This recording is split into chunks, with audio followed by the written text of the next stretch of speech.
If you've been diagnosed with fibromyalgia, there's a pretty good chance you're wondering, okay, what do I do now? In my experience, I was given very little information from my doctor, and I immediately just came home, looked up everything I could find on the internet, and was finding things that were either just like really basic, like sleep well and eat well, and meditation's great for you. Things that's like, alright, I want an answer, not like some hippie bullshit. Or there's all the other like videos from doctors who have clinics who are trying to say, these are the things you need to do to cure fibromyalgia, and this is why you should come to my clinic because all of my patients recover.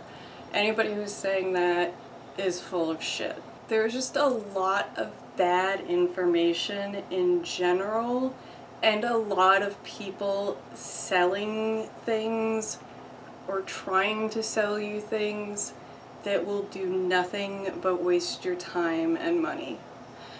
And when I was diagnosed, I was really relieved at first because for years I had been trying to figure out, why am I tired all the time? How come I can drink a large cup of coffee and then fall asleep in my chair 2 minutes later? I was just wondering, like, what is wrong with me? And every doctor I went to did blood work, like x-rays, oh, that you have this, but that doesn't explain anything, and whatever, you seem fine. So I actually started to believe that there was just something wrong with me in my head. I didn't think there was something wrong with my body.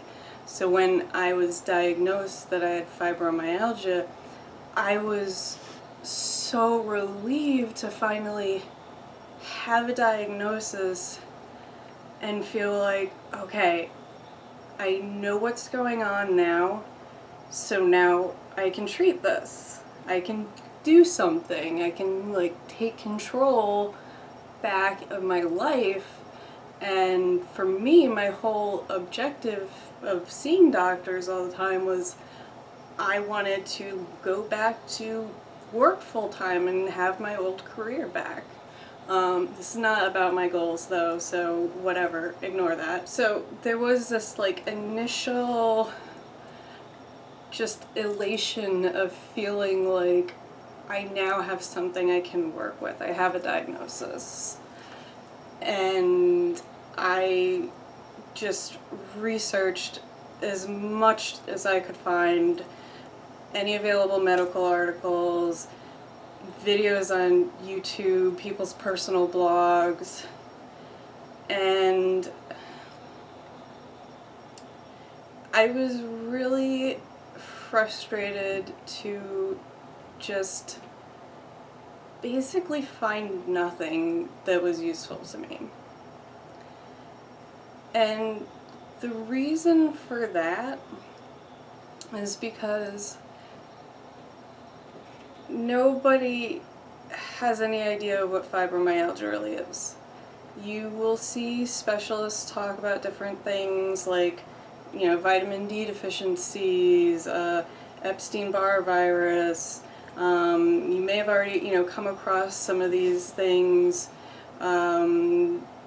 that some of these words doctors are throwing around in association with fibromyalgia, but the reality is we don't know what fibromyalgia is. It is basically a word to say that you have weird unexplained pain and fatigue and just kind of don't feel great a lot. So that's why there isn't really anything consistent out there in terms of information on fibromyalgia, because everybody has their own like theory as to what's going on, but none of those theories are actually confirmed. So I'm not going to try to explain to you what fibromyalgia is. I am not going to give you medical advice because I'm not a doctor, but there's also not really that much that doctors are going to tell you other than, you know, reduce your levels of stress and meditate and sleep well and eat well and maybe take a magnesium supplement. And some doctors are fans of acupuncture, some aren't. Some will suggest graded exercise. Some, well, there's a lot of research showing that doesn't really work either. So, what is the point of this video if I'm not explaining to you how to cure your fibromyalgia? The point is, you're going to hear a lot of contradictory information, and you're going to hear people say, yes, I can cure this, no, this isn't curable. And the reality is, and I wish that somebody had just been very straightforward with me and told me this when I was initially diagnosed with fibromyalgia, is there is no one answer for everybody. It's a poorly understood disease. What's going on in your body may be very different than what's going on in my body. Your symptoms may be incredibly different than my symptoms, but we may still have the same diagnosis. Anybody who's trying to tell you this is exactly what you need to do, you need to follow these steps, you need to take these supplements. Even if it's a doctor telling you that, I would be, you know, very cautious, especially when it comes to people trying to tell you what supplements to take, because there's no significant evidence of any supplements doing anything for fibromyalgia. And I'm sure I'm going to get a lot of angry people commenting, well, turmeric totally cured my disease. Well, then you don't have fibromyalgia. That's not real. Or if it does help you, that's fucking great. Keep doing that, but it doesn't mean it's going to help anybody else. I know I've spent, I don't want to even know how much, on every single supplement that could possibly, theoretically, benefit people with fibromyalgia, reduce inflammation, reduce pain. It's not an inflammatory disease, so reducing inflammation isn't going to help you. If you have any other underlying medical conditions, which I actually did at the time when I was diagnosed with fibromyalgia, my doctor barely talked about the fibro because, one, they can't do much about it. Two, she was more concerned about treating other issues that might have been going on in conjunction with the fibromyalgia. Because it is possible to get misdiagnosed, to be told you have fibromyalgia when you maybe either don't have it and have something else, or you do have it but you also have something else. You know, it's very common to have multiple autoimmune disorders and also be diagnosed with fibromyalgia, even though fibromyalgia is not an autoimmune disease. So the one thing you definitely do want to do is rule out everything else you probably already have, but just in case a doctor for some reason is just throwing around that diagnosis and hasn't tested you for other things like rheumatoid arthritis, Lyme's a weird one, I'm not going to go into that, but that's the first thing, is making sure any other medical conditions have been ruled out, or any other medical conditions you do have are being treated properly, and you can rule out, symptoms from those disorders. The next thing I would say would be,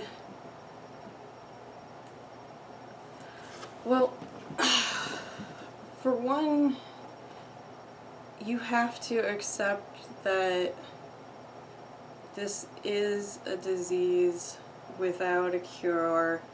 Some people feel like their symptoms significantly improve with certain types of treatments.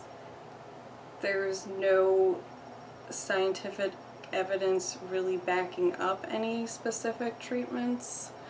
So you have to, at some point, just accept your body's own limitations. I spent 5 years about pushing myself to try to work full-time. I think I had 4 different jobs that I started and had to end up quitting within 2 or 3 weeks because my body just couldn't take it.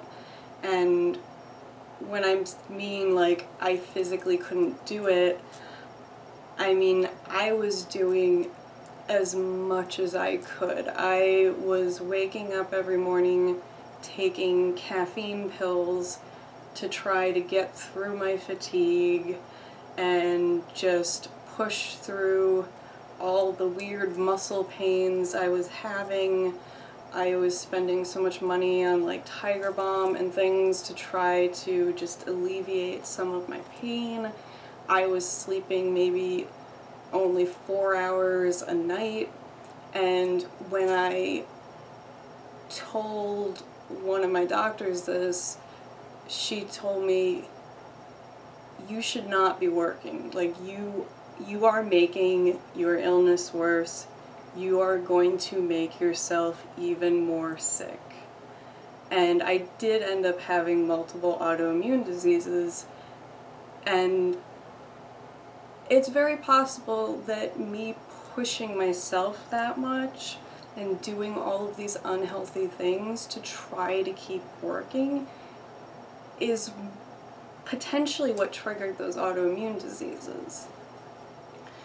So if people in your life are telling you that, oh, you're just being lazy, or like just drink some coffee, just push through the pain, it's not a big deal, they don't know what they're talking about.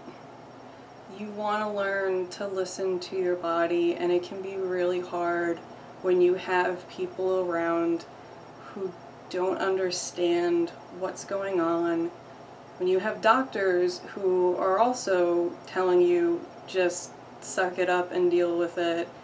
If you feel like something is wrong and you are pushing yourself in a way that feels unhealthy, you need to listen to your body. Because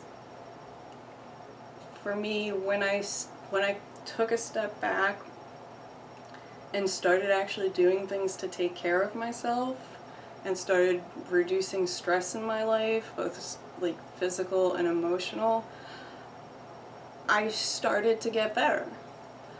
I went from waking up every morning with horrible anxiety and just physical pain all throughout my body to being able to actually get out of bed in the morning without having to take a handful of caffeine pills. And the quality of my life is so much better now. And it's not due to medication, it's not due to herbs or acupuncture or anything along those lines. It's because I learned what triggers my pain, what triggers my fatigue, and I do my best to avoid those things and to take care of myself and realize that taking care of my mental and physical health is part of my job. When you have a chronic illness, you can't accomplish anything if you're making yourself more ill. If you're somebody like me who's a workaholic and never really wants to take time off, you have to understand you're just making things worse. You're not going to be able to work if you're pushing yourself to an extreme that your body can't handle. And reframing how I look at things in terms of, yes, resting is work for me because my body needs me to rest. I may have to take a 30-minute nap in the afternoon because if I don't, my brain will be absolutely non-functional. And for me, that is a necessity. And being able to have a healthy view of what your body needs is going to be the most important thing that you can do. So you might be feeling really frustrated right now that there's no magical pill you can take to feel better. There are some pills that people try for things like nerve pain, like Lyrica,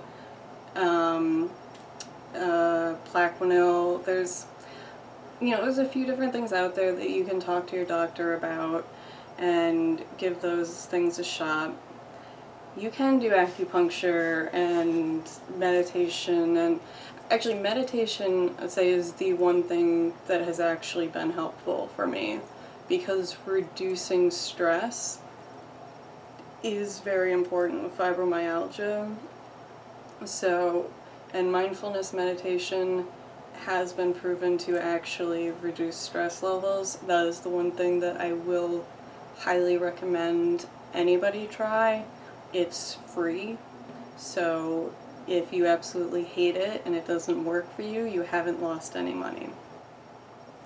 Alright, so I just kind of forgot what direction I was going in with this.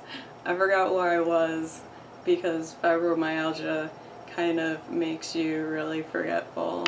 And I probably shouldn't be shooting a video when I'm actually kind of having a bad flare-up right now and I don't know what I'm talking about.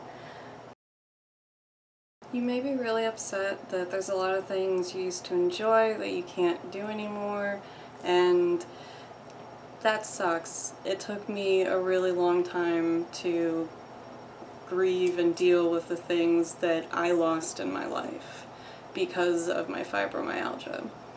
But since my diagnosis, things have improved. I'm not cured. I know I never will be.